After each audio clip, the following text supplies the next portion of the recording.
বুঝলে মা, মাত্র 2 মাস হলো খাবারের দোকানটা খুলে বসেছে, অথচ অল্প দিনই এত ভালো খদ্দের জমে গেছে।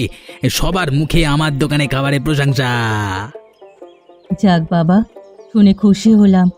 মন দিয়ে কাজ করে যা, আমি আশা করছি সামনের বছরের মধ্যে আমাদের নিজেদের বাড়ি করার মতো টাকা জমে যাবে। সে চেষ্টা তো আমি করেই যাচ্ছি মা, তুমি শুধু আমাকে আশীর্বাদ করো যেন আমি তোমার মনের আশা পূরণ করতে পারি। অবশ্যই বাবা, তোর জন্য তো আমি সব সময় প্রার্থনা করি উপরওয়ালার কাছে।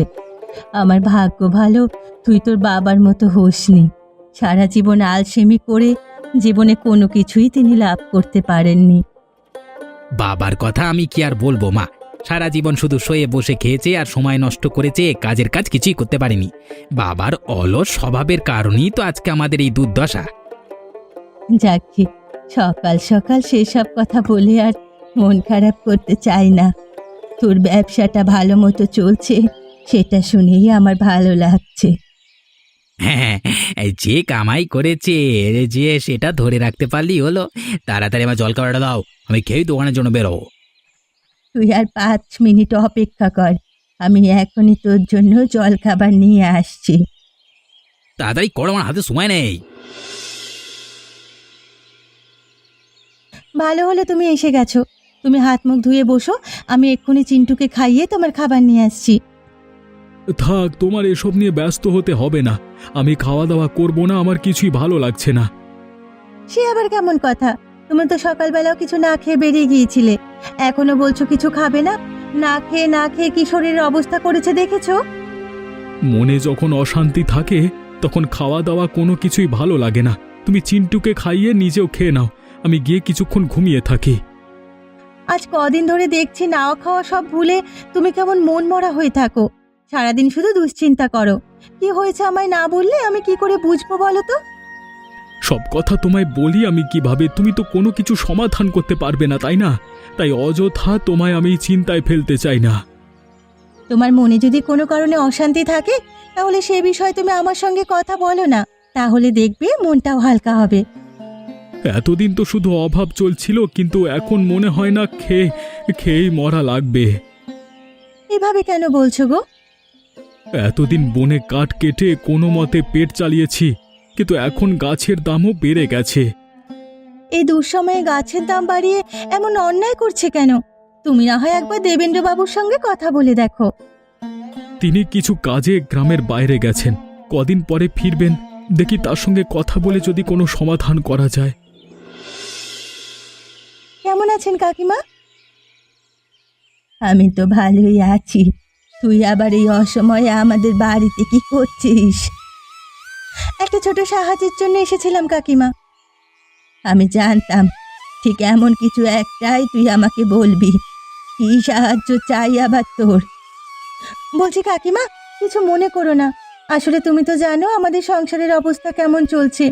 ঘরের বাজারও ফুরিয়ে গেছে, কিন্তু আনন্দের দিন অবস্থা ওকে বলতে আমার সাহস হচ্ছে না। অল্প একটু ডাল হবে, রাতের জন্য রান্না করব। তোর সংসারে দুর্দশা চলছে সেটা তো আমার দেখার বিষয় নয়, তাই না? 2 দিন পর পর এসে এটা দাও ওটা দাও। এখন তো মনে হয় তো নিত্যদিনের স্বভাব হয়ে গেছে মানুষের বাড়ি বাড়ি গিয়ে হাত পাতা। এভাবে কেন বলছো কাকিমা? এত বছর ধরে আমরা এই গ্রামে একসাথে মিলেমিশে থাকি। সব বিপদে আপদে আমরা মিলেমিশে ছিলাম। এই জন্যই তো যে কোনো দুঃসময় তোমার কাছে ছুটে আসি। এত বছর আমি বোকা ছিলাম, যার জন্য তোদের সব কিছুতেই আমি সহজে রাজি হয়ে যেতাম। কিন্তু এখন থেকে এসব আর হবে না। তুমি তো আগে আমার সঙ্গে কখনো এমন আচরণ করনি কাকিমা। এত আবেগী কথা শোনার আমার সময় নেই। আজ তোকে শেষবারের মতো বলছি, আর কখনো আমার বাড়িতে এটা ওটা খুঁজতে আসবি না। বেশ, তোমার এই ব্যবহার আমি সারা জীবন মনে রাখবো। আর মনে রাখো, একদিন আমাদেরও ভালো সময় আসবে। আশায় বাজে চাষা।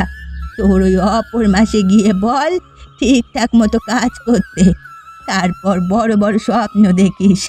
যত সব।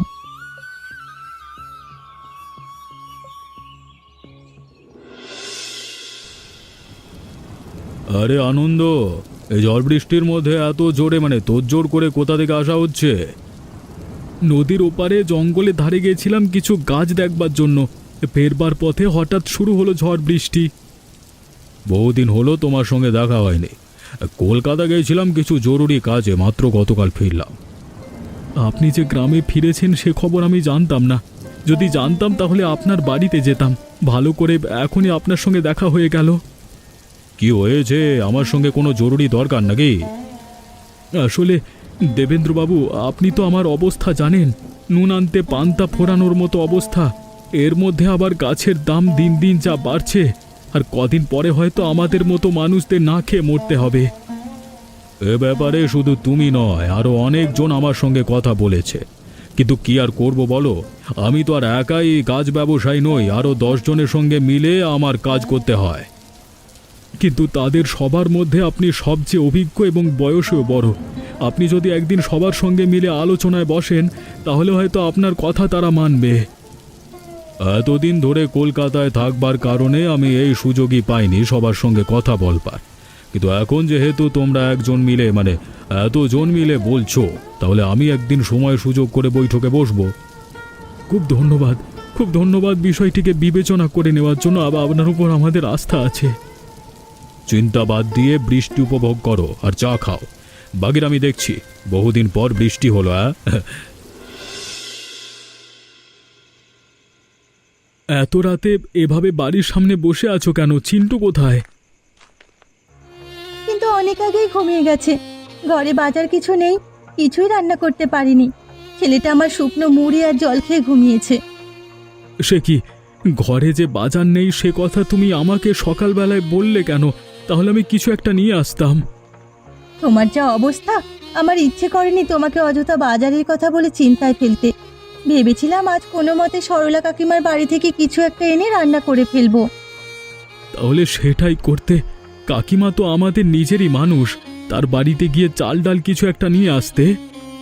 গিয়েছিলাম কাকিমার কাছে একটু ডাল খুঁজতে, কিন্তু সামান্য একটু ডাল চাওয়ায় তিনি আমায় যেভাবে অপমান করলেন। এসব তুমি কি বলছো সারদা? কাকিমা তো আমার মায়ের মতো, সুখে দুঃখে সব পরিস্থিতিতে সব সময় তাকে আমি পাশে পেয়েছি। তিনি তোমাকে আপন করেছেন, এটা আমি কিছুতেই মানতে পারছি না। আমি নিজেও নিজের চোখে বিশ্বাস করতে পারিনি। হঠাৎ তার পরিবর্তিত রূপ আমায় খুব অবাক করেছে। কিন্তু তিনি তো সব সময় আমায় নিজের ছেলের মতো দেখতেন, আর তোমায় কত আদর করতেন। দুঃসময় সবাই এভাবে রং বদলায়। রাজু নতুন নতুন খাবারের দোকান দিয়ে বসেছে, শুনেছি টাকা করিও ভালো কামাই হচ্ছে। হয়তো টাকার মুখ দেখি এভাবে রূপ বদলে গেছে কাকিমার। হতেও পারে। যাকে অন্তত তাদের আসল চেহারা তো চিনতে পারলাম। মন খারাপ করে এখানে বসে না থেকে বাড়ির ভেতরে চলো সারদা, রাত হয়েছে।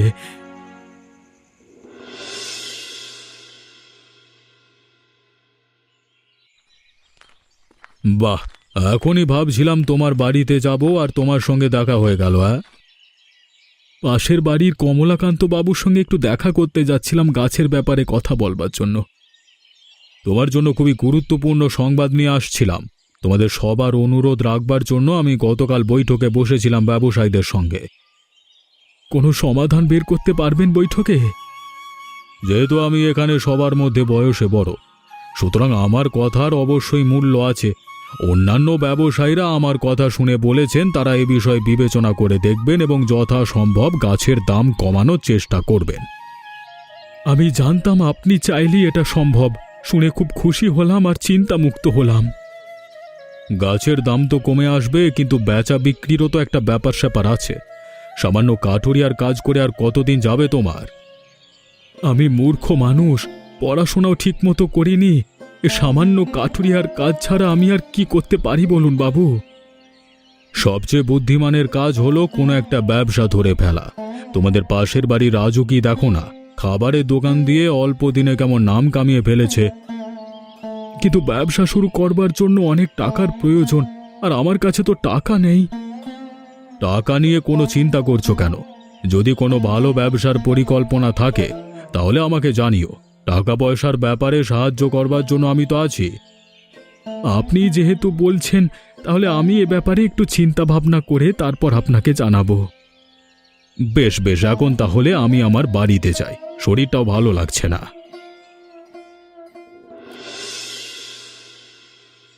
রাজু কাকু কেমন আছো? তুই আমাদের পাশের বাড়ির আনন্দদা ছেলে না? হ্যাঁ কাকু, আমার নাম চিন্টু, কিন্তু তুমি তো আমাকে চেনো, অনেকবার দেখাও হয়েছে আমাদের। এখন কি আর আমি আগের মতো বেকার বসে থাকি নাকি? সারাদিন কত কাজ, কত ব্যস্ততা, এর মধ্যে কারোর নাম মনে রাখবার সময় আমার নেই। আমার বন্ধু শঙ্কর তোমার দোকানেই মাংস ভাত খেয়েছে। ও বলেছে তোমার দোকানের খাবার নাকি খুব সুস্বাদু। হ্যাঁ, সে তো আছেই। আমার দোকানের খাবারের প্রশংসা পুরো গ্রামে ছড়িয়ে পড়েছে। কাকু, আমাকে একটু তোমার দোকানের গরম মাংস ভাত খাওয়াবে? শঙ্করের কাছ থেকে শোনবার পর আমার খুব ইচ্ছে আমি তোমার দোকানের মাংস ভাত খাবো। মাংস ভাত খেতে চাইলে ভেতরে যে বস, আর খাবার আগে বের কর 50 টাকা। এমন করছো কেন কাকু? হ্যাঁ, তোমরা তো প্রায় সময় আমাদের বাড়িতে আসতে, আর আমরা একসঙ্গে খুব গল্প করতাম, তাই আমি তোমার কাছে আবদার করেছিলাম। এটা কারো আবদারখানা নয় যে যখন ইচ্ছে এসে আবদার করবে আর আমি সেই আবদার পূরণ করব। আমি আর কখনো তোমার দোকানে আসবো না কাকু। তা তোমার বই গেল, যাই দে ভাগ, আর কখনো যেন আমার দোকানের সামনে না থাকে।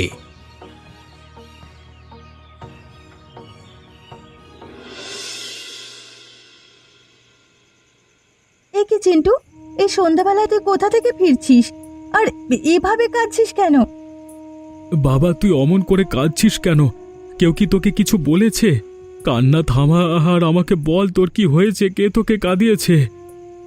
নিশ্চয়ই পাশের বাড়ির কোনো বন্ধুর সাথে ঝগড়া করে তারপর কাঁদতে কাঁদতে ছুটে এসেছিস, তাই না? তোকে কত বারণ করি পাশের বাড়ি না যেতে। আমার কোনো বন্ধুর সঙ্গে আমার ঝগড়া হয়নি মা। যদি কারোর সঙ্গে ঝগড়া না হয়ে থাকে তাহলে তুই শুধু শুধু এভাবে কাঁদছিস কেন? নিশ্চয় কোনো কিছু হয়েছে, বল আমাকে সত্যি করে। পাশের বাড়ির রাজু কাকুর দোকানের পাশ দিয়ে আমি আসছিলাম, আর আমি বলছিলাম তার দোকানে মাংস ভাত খাওয়ার খুব ইচ্ছে আমার। এরপর কি রাজু তোকে কষ্ট দিয়ে কোনো কথা বলেছে? তিনি আমার উপর খুব চিৎকার করেছেন আর বলেছেন যদি মাংস ভাত খাওয়ার ইচ্ছে হয় তাহলে যেন বাপের থেকে গিয়ে টাকা নিয়ে আসি। এরপর তিনি আমাকে সেখানে দাঁড়িয়ে দিলা। দেখেছো তুমি, সেদিন রাজের মা আমায় অপমান করলো, কিন্তু আমি কিচ্ছু বলিনি, চুপ করেছিলাম। আজ আমার ছোট ছেলেটাকেও রাজু এভাবে তাড়িয়ে দিল। চিন্টু বাচ্চা মানুষ, হয়তো না বুঝে মাংস ভাত খাওয়ার কথা বলে ফেলেছে, তাই বলে রাজু ওকে এভাবে অপমান করে তাড়িয়ে দেবে, এটা আমি কিছুতেই মেনে নিতে পারবো না। এখন কি ওদের সাথে ঝগড়া করবে? ওদের অপমানের জবাব আমি মুখে দেব না, কাজে দেব, শুধু একটু সময়ের অপেক্ষা। কিন্তু কি এমন করবে তুমি?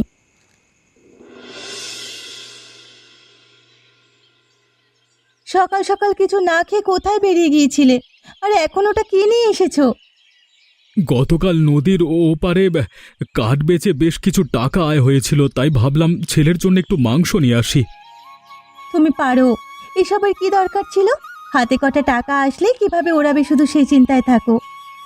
আরে তুমি এত ব্যস্ত হচ্ছ কেন? ছেলেটা আমার কত দিন ধরে একটু মাংস ভাত খেতে চাইছে, আমি বাবা হয়ে তার এটুকু আবদার পূরণ করতে পারবো না? কিন্তু মাংসের যে দাম, সে হয়তো পথে সবজি কেনা যেত, বেশ কয়েকদিন কেটে যেত আমাদের। চিন্টু ছোট মানুষ, ওর সব আবদার কি সবসময় পূরণ করতে হবে বলে কোনো কথা আছে নাকি? আমার ইচ্ছে হয়েছে তাই আমি আমার ছেলের জন্য মাংস ভাত কিনে এনেছি। এখন তুমি বেশি কথা না বলে তাড়াতাড়ি মাংসটা চড়িয়ে দাও, আজকে গরম গরম মাংসের ঝোল আর ভাত খাবো। তোমাদের দুই বাপ ছেলেকে নিয়ে আমি আর পারি না। সংসার চলেছে অভাবে, অথচ তোমাদের আহ্লাদের শেষ নেই। আহা, আরে আমরা তো প্রতিদিন ভালো ভালো খাবার খাই না, তাই না? যে দোকান ভালো রোজগার হয়েছে অন্তত একটা দিন ভালো খাবার খেতেই পারি। তোমার ছেলে পাশের বাড়ি গেছে খেলার জন্য, বাড়ি ফিরেই মাংসের গন্ধ পেলেই পাগল হয়ে যাবে। আমি তাড়াতাড়ি গিয়ে স্নান সেরে নি, বাড়ি ফেরবার আগে তুমি তাড়াতাড়ি রান্নাবান্না শেষ করে নাও, তারপর তিনজন একসাথে মিলে মজা করে খাবো। বেশ, তাই যাও, আমি রান্না বসিয়ে দিচ্ছি। মাংসের ঝোল আমার সবচেয়ে প্রিয় খাবার। তোর প্রিয় খাবার বলেই তোর বাবা বাজারে গিয়ে আজ মাংস নিয়ে এসেছে, যাতে তুই আনন্দ করে মজা করে গরম মাংস দিয়ে ভাত খেতে পারিস। বাবা, তুমি আমার জন্য এনেছো মাংস? হ্যাঁ বাবা, আমি জানি বহুদিন ধরে তোর মাংস ভাত খেতে ইচ্ছে করছে, তাই আজকে ভাবলাম মাংসের ঝোল দিয়ে বাবার ছেলে মিলে জমিয়ে খাবো। মাংসের এই বড় টুকরোটা তুমি নাও, এত কষ্ট করে বাজারে গিয়ে মাংস এনেছো। না, একদম না। আমার ছেলে মাংসের ঝোল খেতে ভালোবাসে, তাই সবচেয়ে বড় টুকরোটা আমার ছেলেকেই দাও। ও ছেলে আমার পেট ভরে খাবে। মা, তোমার হাতের মাংস রান্নার জবাব নেই। আমাকে আরো মাংস দাও। খুব মজা হয়েছে আজকের মাংস রান্না। চিন্টু একদম ঠিক বলছে গিন্নি, খুব সুন্দর রান্না করেছো তুমি। দাও আমাকে আরেক টুকরো মাংস দাও, পেট ভরে খাবো। মা যদি মাংস ভাতের দোকান খুলে বসে তাহলে রাজু কাকুর দোকান আর চলবেই না। মায়ের হাতে রান্না জাদু আছে, লোকে তখন রাজু কাকুর দোকানের মাংস ভাত ছেড়ে মায়ের দোকানে আসবে। তোর বোকা ছেলে, সব সময় যে কি বলিস না, উল্টো পাল্টা কথা না বলে চুপচাপ খাবার খা। চিন্টু তো ভুল কিছু বলেনি গিন্নি, আমরাও যদি একটা খাবারের দোকান খুলে বসি। বাচ্চা মানুষ বললো আর তুমি সেটাই সায় দিচ্ছ। দোকান খুলবো বললেই তো আর হয় না, কত টাকা লাগে। টাকার চিন্তা করতে হবে না, সে বিষয়ে একজন আছে যে আমাদের সাহায্য করতে পারে। সেটা কে? আরে বাহ, দোকানটা তো খুব সুন্দর করে বানিয়েছো তোমরা, কিন্তু গ্রামের এই শেষ মাথায় কেন দোকান খুলে বসলাম আমি তো সেটাই বুঝলাম না। এখানে প্রত্যেক দিন শহরের যাতায়াতরত গাড়িগুলো পারাপার হয়, আর তাই যাত্রীরা খাওয়া দাওয়ার জন্য ভালো দোকান দেখলে এখানেই থামবে, এটা ভেবেই আমরা গ্রামের একদম শেষ মাথায় দোকান খুলেছি। আমি তো আগেই বলেছিলাম তোমার কাঠুরিয়া না হয়ে ব্যবসায় হওয়া উচিত। তোমার খুব বুদ্ধি, আনন্দ। কিন্তু আপনি যদি আমাদেরকে আর যেভাবে সাহায্য না করতেন তাহলে আমাদের এই স্বপ্ন কখনোই সত্য হতো না। আপনাকে অসংখ্য ধন্যবাদ। দয়া করে এসব বলে আমাকে ছোট করবে না। তোমাদেরকে অনেক খারাপ সময় পার করতে দেখেছি। তোমরা সব প্রতিকূলতা কাটিয়ে যদি জীবনে ভালো কিছু করতে পারো তাহলে আমারও ভালো লাগবে। মাত্র 2 দিন হলো দোকান খুলেছে, কিন্তু 2 দিনেই ভালো খদ্দের যাওয়া আসা শুরু হয়েছে। এভাবে যদি চলতে থাকে তাহলে খুব শীঘ্রই আপনার টাকাগুলো শোধ করে দিতে পারবো আমরা।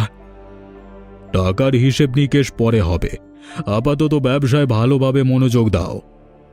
প্রার্থনা করবেন আমাদের জন্য, যেন আমরা জীবনে উন্নতি করে উঠে দাঁড়াতে পারি। আপনার জন্য তো আমরা তেমন কিছু করতে পারিনি। আসুন আমাদের দোকানে একটু মাংস ভাত খান, দয়া করে না বলবেন না। আচ্ছা বেশ বেশ, চলো চলো তাহলে তোমাদের দোকানের মাংস ভাত খেয়ে দেখি। কি হলো রাজু, এখনো তো ভালোভাবে সন্ধ্যা হয়নি, তুই এত তাড়াতাড়ি বাড়ি ফিরে এলি কেন? সারাদিন মিলিয়ে যদি দোকানে ভালোভাবে খদ্দের না হয় তাহলে দোকানে বসে থেকে আর কি করব বলতে পারো? খদ্দের নেই মানে? কদিন আগেও তো তুই খদ্দেরের ভিড়ে নিঃশ্বাস নিতে পারতিস না, আর এখন বলছিস খদ্দের নেই। কত সুন্দরভাবে আমার ব্যবসাটা চলছিল, কিন্তু ওই আনন্দ আর তার স্ত্রী শারদা আমার সব পরিশ্রমে জল ঢেলে দিল। আনন্দ আর শারদা, ওরা আবার কি করেছে? গ্রামের শেষ মাথায় ওরা মাংস ভাতের দোকান খুলে বসেছে, আর যখন থেকে ওরা ব্যবসা শুরু করেছে আমার ব্যবসায় ভাটা পড়েছে। সব খদ্দের এমন মাংস ভাত খাওয়ার জন্য গ্রামের শেষ মাথায় মানে ওদের দোকানে যায়। ইচ্ছে করে করেছে ওরা এসব। তোর সফলতা দেখে হিংসে জ্বলে পুড়ে তারপর নিজেরা দোকান খুলে বসেছে তোর ক্ষতি করার জন্য। ওদের ব্যবসা বন্ধ করতে হবে মা। যদি ওদের দোকান বন্ধ করা না যায় তাহলে আমার ব্যবসা বন্ধ করে দিতে হবে। সব খদ্দের ওরা ওদের দিকে টেনে নিচ্ছে, এভাবে চলতে থাকলে সর্বনাশ হয়ে যাবে আমার। আমি থাকতে তোর এসব নিয়ে ভাবতে হবে না। গ্রামের শেষ মাথায় মাংস ভাতের দোকান খুলে ব্যবসা করা হচ্ছে, ওদের ব্যবসা কি করে বন্ধ করতে হয় সে ব্যবস্থা আমি করছি।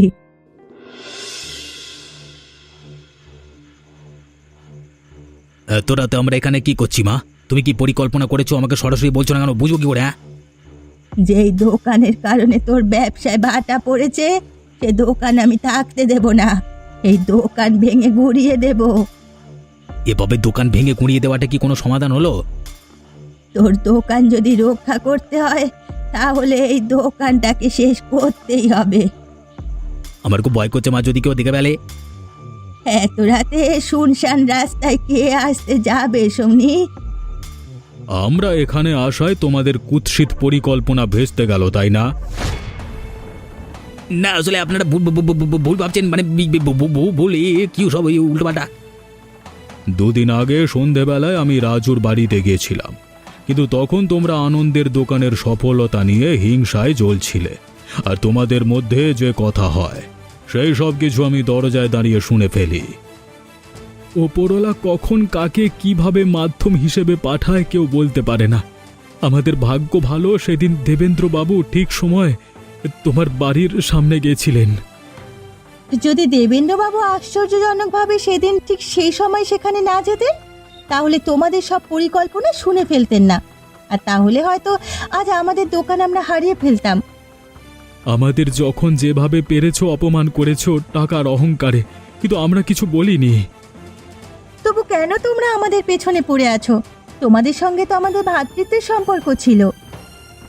যখন দেখে তোরা দোকান খুলে বসেছিস, রাজুর ব্যবসায় ভাটা পড়েছে, তাই আমি এ কাজ করতে চেয়েছিলাম। আমাকে তোরা ক্ষমা করে দে। একে অপরের বিরুদ্ধে ষড়যন্ত্র না করে আমাদের উচিত নিজেদের মতো করে মিলেমিশে থাকা। আমাকে ক্ষমা করে দাও আনন্দ দাদা, আমি টাকার অহংকারে অন্ধ হয়ে গেছিলাম আনন্দ দাদা। এখন থেকে আমরা মিলেমিশে ব্যবসা করব।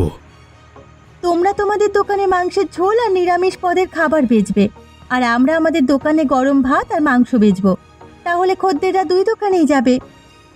তোদের আমরা কত অপমান করেছি, অথচ তোরা আমাদের কত সহজে ক্ষমা করে দিলি।